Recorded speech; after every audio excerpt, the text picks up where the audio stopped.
Hey, what's up, everybody? Hey, I wanted to bring you guys' attention to a story I heard. It was about a guy named David. David was a real sharp guy, right? Living life. But one day he had this great idea. He took his kids out for a picnic, and they deserved it, right? Packed up a lunch, took them out to the playground, and everything was everything. But David happened to run into one of his best friends when he was in high school. And David and the best friend got to talking. And the kid was like, Dad, one of his two kids was like, Daddy, hey, Daddy, Daddy, Daddy. And David said, hey, don't disrupt me. I brought you to the park to go play, right? David started talking to his friend, talking to his friend, talking to his friend. And one of his child come up again, hey, Daddy, Daddy, Daddy. And he said, go play. Not right now. Daddy's talking, right? But the kid was persistent. The kid came with some urgency. And then David finally said, where's your sibling? Where's your brother? And the kid just looked at the dad in silence, cause out of fear.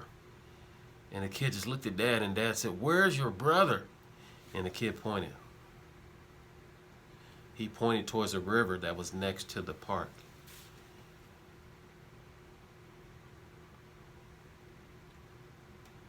And so the moral of the story is,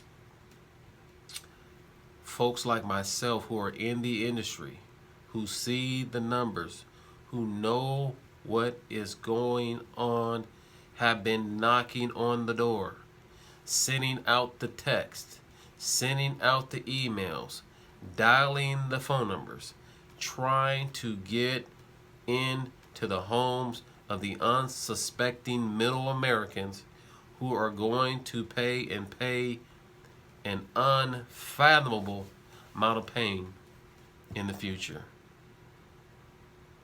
We've been blasting the drum, turning up the heat, making the phone calls, reaching out to people who are totally lost in the sauce. And before you know it, retirement is going to hit, and you're going to deal twice as bad as the people that are already retired today, who are only about 2 out of 10 of them are feeling very safe in their retirement situation. If you look at the bull run, 2010 to 2019, and barely into 2020 before the March correction, millions of people had already returned back to work that did a lot more saving than you. They saved way more money than you, and they had to go back to work. Think about that. And so the time when it comes to life insurance and things like that, the time to own the product is before it happens.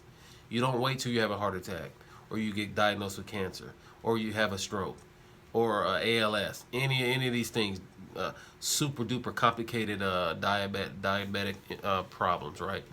Renal failure, as in kidney failure, things like that. We're out here beating the drum, trying to bring the money into your home to protect your family. And you're saying, go play. You're saying, not right now. You're saying, I'm good. You're saying, hey man, I got an advisor. Hey man, I got an insurance professional. Hey man, I get it through my job. Hey man, I'm not available. And so, from us to you, we see what's going on in the market. We see people don't have long-term care. We see they try to hide their assets. But we see that the federal government will look back 5 years at the assets. You don't know what we know. Daddy, daddy. Daddy, daddy. Daddy, daddy. Daddy, daddy. Daddy, daddy. We're trying to get your attention. My prayer is that this message will fall on the right ears, and people will wake up and take care of their family the way they need to. Because from what we see in the market, nearly across the board, with a very small exception of people that are very, very wealthy or that are hitting it big, right, knocking it out of the park, with very few exceptions other than them, quite honestly, it's not looking too good. The bad part about it is you have access to people like me that will put your best interest in front of anything I'll ever earn. Secondly, your family will benefit probably 1,000 times more than I ever will. Kind of interesting how that works.